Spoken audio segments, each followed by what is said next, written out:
അസ്സലാമലൈക്കും. നമസ്കാരമുണ്ട്. ഞാൻ നാസർമാനുമാണ്.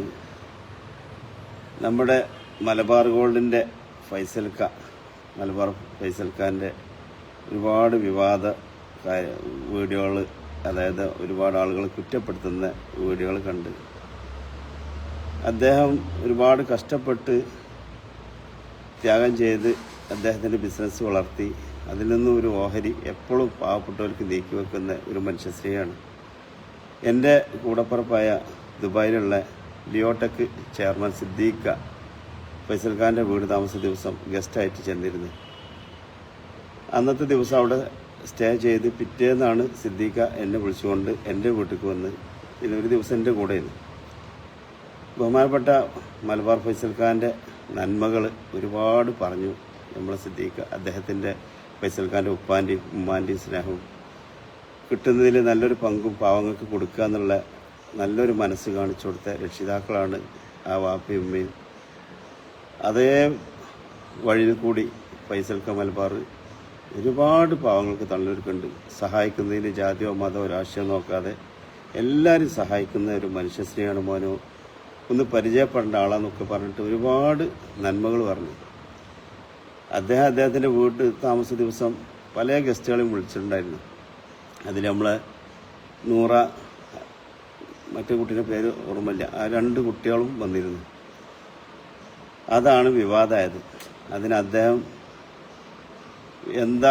നമ്മോട് മറുപടി പറയുന്നുള്ള അവസ്ഥയിൽ വല്ലാത്തൊരു സങ്കടത്തിലാണ്. 100 കണക്കിന് പാവങ്ങളെ സഹായിച്ച മനുഷ്യൻ്റെ അടുത്ത് ഒരു ചെറിയ തെറ്റ് അല്ലെങ്കിൽ അതൊരു തെറ്റിദ്ധാരണ വന്നപ്പോൾ എല്ലാവരും പാടെ നമ്മളെ മലബാർ ഫൈസൽഖാനെ കുറ്റപ്പെടുത്തിയപ്പോൾ അദ്ദേഹത്തിൻ്റെ ഉപ്പാക്കും ഉമ്മാക്കൊക്കെ ഭയങ്കര സങ്കടങ്ങളായി. നമ്മളെല്ലാവരും എത്ര നന്മ ചെയ്താലും ഒരു കുറ്റം കണ്ടുപിടിക്കാൻ അതിൻ്റെ പിന്നിൽ എല്ലാവരും പാടെ കൂടിയിട്ട് ആ മനുഷ്യനെ വല്ലാതെ വേദനിപ്പിക്കുന്ന അവസ്ഥ. എല്ലാവരും അതിൽ നിന്നൊക്കെ വിട്ടുമാറണം. തെറ്റ് പറ്റാത്ത മനുഷ്യരില്ല. നമ്മളത് അദ്ദേഹത്തിനോട് നല്ല നിലയിൽ സംസാരിച്ച് അദ്ദേഹത്തിന് നല്ല വാക്ക് കൊടുത്ത് തിരുത്താനുള്ള മനസ്സ്, അല്ലെങ്കിൽ അത് പൊരുത്തപ്പെട്ട് കൊടുക്കണം. നമ്മളൊക്കെ ഒരു സംശയമില്ല, നമ്മൾ അദ്ദേഹം ചെയ്ത ഇഷ്ടംപോലെ നന്മകൾ നമുക്കറിയില്ല, എത്ര പാവങ്ങൾക്ക് ഉപകാരപ്പെടുന്നില്ല. അപ്പോൾ ആ നല്ല മനസ്സുള്ള മനുഷ്യനെ വേദനിപ്പിക്കുമ്പോൾ ഇങ്ങനെയൊക്കെ ഞാൻ മനുഷ്യർക്ക് വേണ്ടി ഉപകാരങ്ങൾ ചെയ്തിട്ട് ഞാൻ ഒരു കാലത്ത് കഷ്ടപ്പാട് അനുഭവിച്ചവനാ.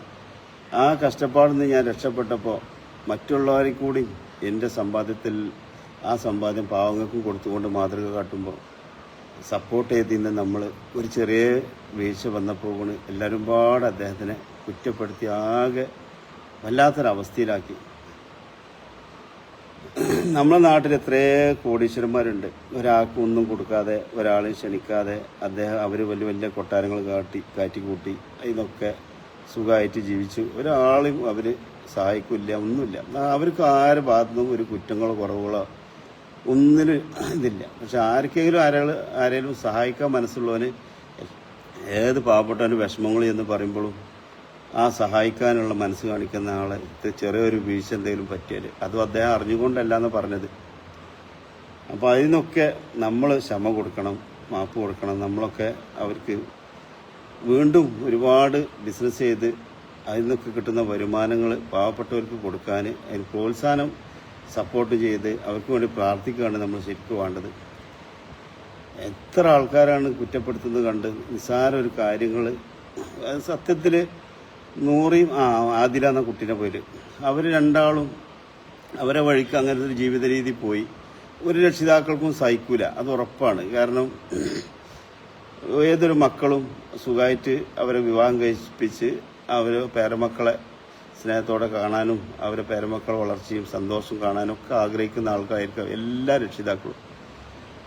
നൂറെ ആദിലിമോളോ അങ്ങനത്തെ ഒരു വഴിക്ക് പോയി. എന്താ ചെയ്യാം, ഓലക്ക് അങ്ങനെ ഒരു മനസ്സുണ്ടായത്. അതിപ്പോൾ നമ്മളാരും എനിക്ക് പറഞ്ഞിട്ട് കാര്യമില്ല.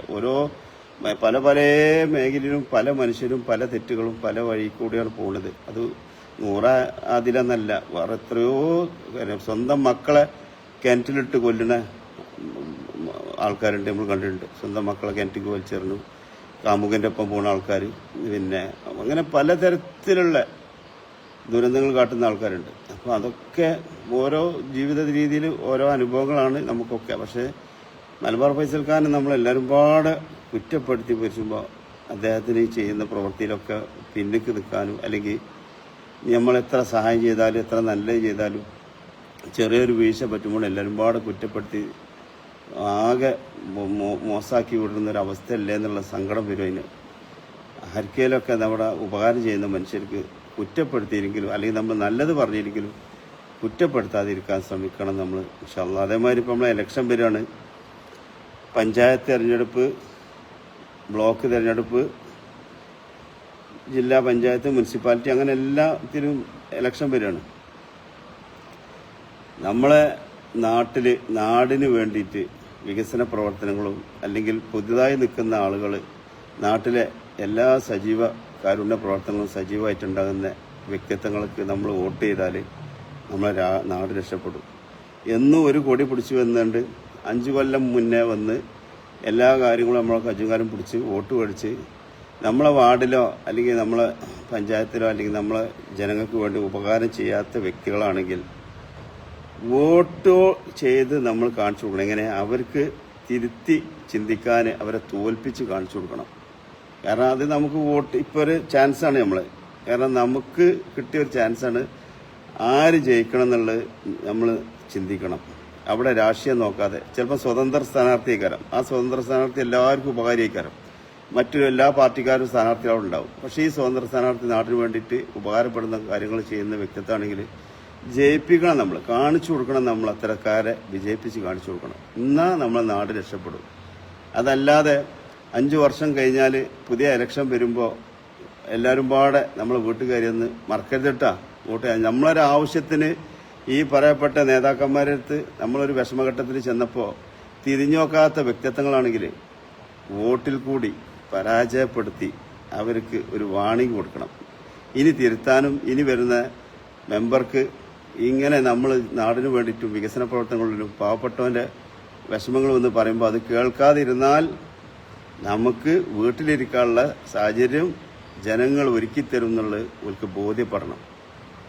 അത് നമ്മൾ എല്ലാവർക്കും ഉണ്ടാവും ഓരോ പാർട്ടികളൊക്കെ, സംഭവം ശരിയാണ്. പക്ഷേ പഞ്ചായത്തിലും വാർഡിലും അതേമാതിരി തന്നെ എല്ലാ തെരഞ്ഞെടുപ്പ് സമയത്തും ജനങ്ങളെ ആവശ്യങ്ങൾക്കനുസരിച്ച് പ്രവർത്തിക്കുന്ന നല്ല വ്യക്തികളാണോ അയാളെ രാഷ്ട്രീയം നോക്കാതെ നമ്മൾ സപ്പോർട്ട് ചെയ്യണം. അപ്പോൾ സ്വതന്ത്ര സ്ഥാനാർത്ഥി ഉണ്ടാവും, മുസ്ലിം ലീഗിൻ്റെ സ്ഥാനാർത്ഥി ഉണ്ടാവും, കോൺഗ്രസിൻ്റെ ഉണ്ടാവും, BJPൻ്റെ ഉണ്ടാവും, മാർക്സ് പാർട്ടീൻ്റെ ഉണ്ടാവും, എല്ലാ വേറെ മറ്റുള്ള പാർട്ടികളൊക്കെ കുറേ ഉണ്ട്, കേരള കോൺഗ്രസ്, അങ്ങനെ.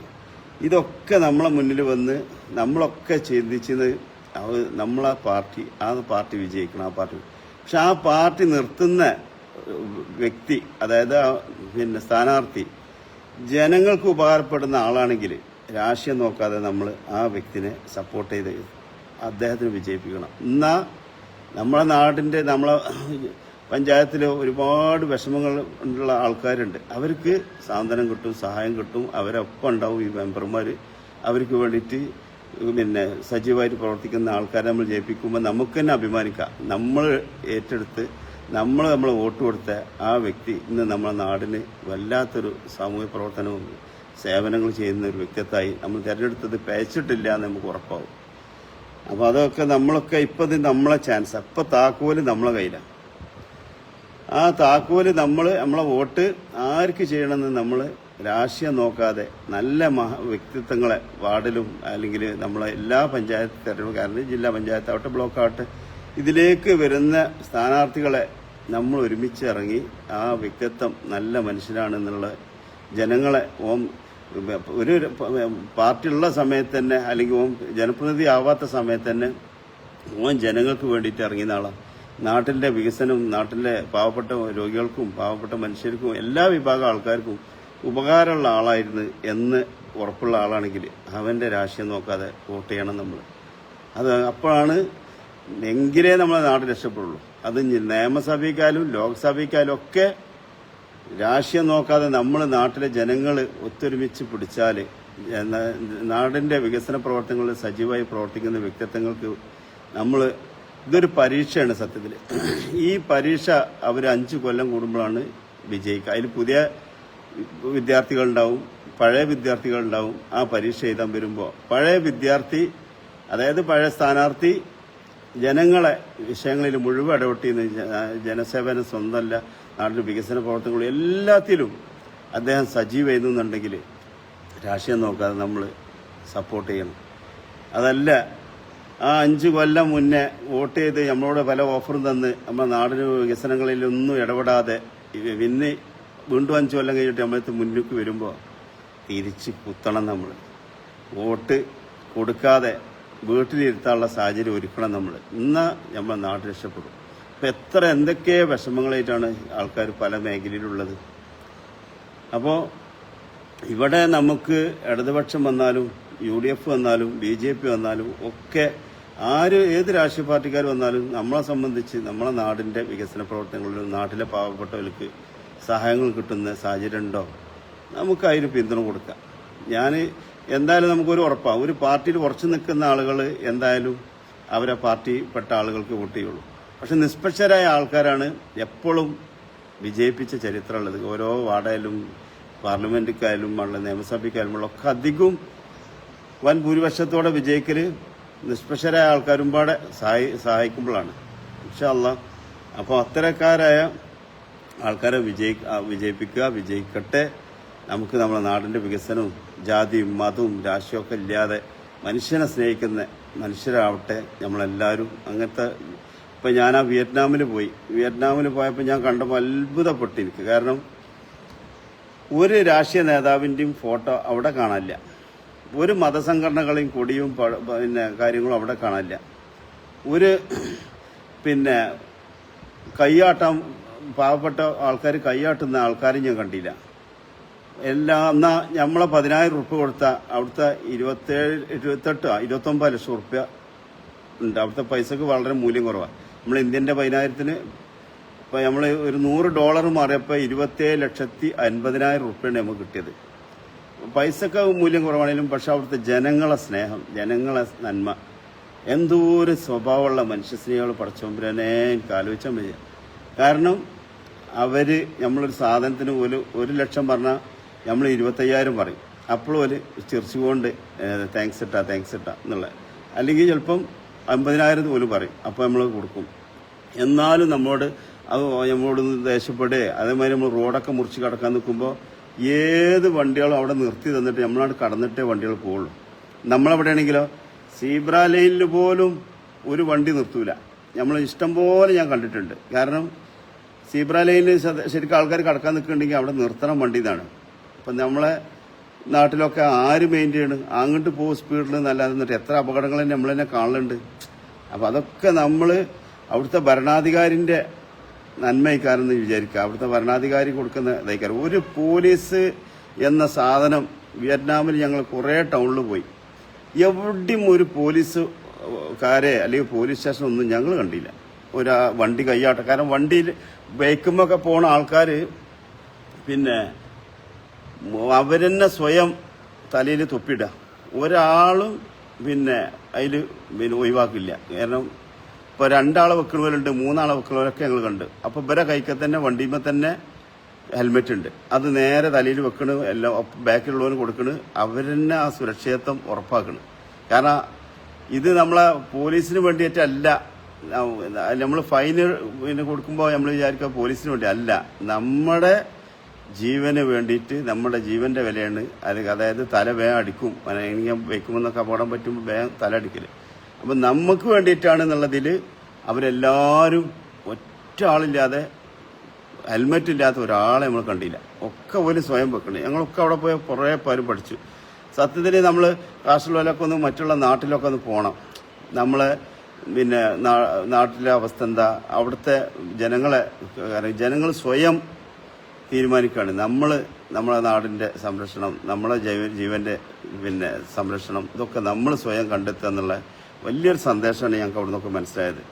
അപ്പോൾ ഏതായാലും ഇൻഷാ അല്ലാഹ് ഞാനിങ്ങനെ രാവിലെ ഇരുന്നപ്പോൾ എനിക്ക് 5-6 ദിവസമായി ഇങ്ങനെ കാണുന്നത് നമ്മളെ ബഹുമാനപ്പെട്ട മലപ്പുറം ഫൈസൽ ഖാൻ്റെ കുറ്റപ്പെടുത്തൽ എല്ലാവരും പാടെ ആകെ എടങ്ങേറായിക്കണം. പഠിച്ചവനെ കാണാൻ വയ്ക്കല്ല. നിങ്ങളെല്ലാവരും ഇനി അതൊക്കെ ഒന്ന് ഒഴിവാക്കിയിട്ട് എല്ലാവരും ഒന്ന് മാറ്റി പിടിച്ചു. കാരണം ഒരു മനുഷ്യർക്ക് ചെറിയ മിസ്റ്റേക്കുകൾ പറ്റുമ്പോൾ അതിനെന്ത് ചെയ്യണം, നമ്മൾ അദ്ദേഹത്തിന് പൊരുത്തപ്പെട്ട് കൊടുക്കണം. നമ്മളെല്ലാവരും പാടെ കുറ്റപ്പെടുത്തിയാണ്. നമ്മളെത്തൊക്കെ തെറ്റുണ്ടാവില്ലേ, തെറ്റില്ലാത്ത മനുഷ്യരുണ്ടാവില്ല.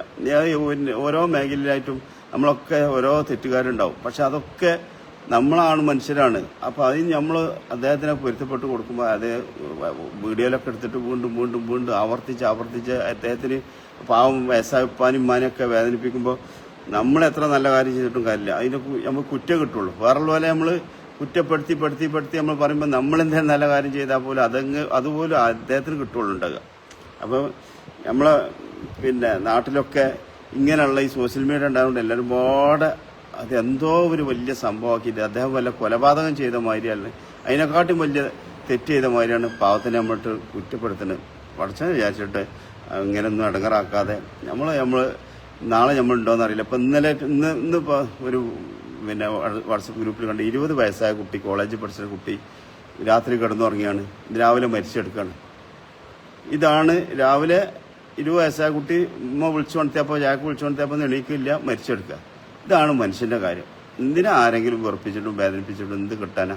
ആർക്കും ഒരു സന്തോഷം കിട്ടില്ല. നമ്മൾ ആർക്കെങ്കിലും ഒന്ന് ചിരിച്ചു കൊടുക്കാനോ, നമ്മളെ കയ്യിൽ എന്തെങ്കിലും സമ്പാദ്യം ഉണ്ടെങ്കിൽ അത് മറ്റുള്ളവരുപാട് സഹായിക്കാനോ, അല്ലെങ്കിൽ നമ്മൾ ജീവിതത്തിൽ ഒരു രക്തം കൊടുക്കാൻ, ആരോഗ്യമുണ്ടെങ്കിൽ രക്തം കൊടുക്കാൻ പോകാനോ, അങ്ങനെയൊക്കെയുള്ള മനസ്സ് കാണിക്കാനും ശ്രമിക്കുക. അതിലാണ് ഇവിടെ സന്തോഷം കിട്ടുക. ദാനധർമ്മം ചെയ്ത ഒരാളും പരാജയപ്പെട്ടു എന്ന് ഒരിക്കലും ചിന്തിക്കണ്ട. ദാനധർമ്മമാണ് മനുഷ്യന്റെ വിജയം. മനുഷ്യന് സമാധാന സന്തോഷ ജീവിതം കിട്ടുന്നത് നമ്മൾ മറ്റുള്ളവന്റെ വേദനകൾക്ക്, നമ്മളതെല്ലാം നമുക്ക് എല്ലാവരും സഹായിക്കാൻ കഴിഞ്ഞു വരില്ല. എന്നാലും നമ്മളെ മുന്നിൽ വരുന്നവന് ചെറുതായാലും ചെറുത് നമുക്ക് കൊടുക്കാൻ കഴിഞ്ഞാൽ അത് പുണ്യ. അതിൻ്റെ സന്തോഷം ഇവിടെ തന്നെ ആസ്വദിക്കാം.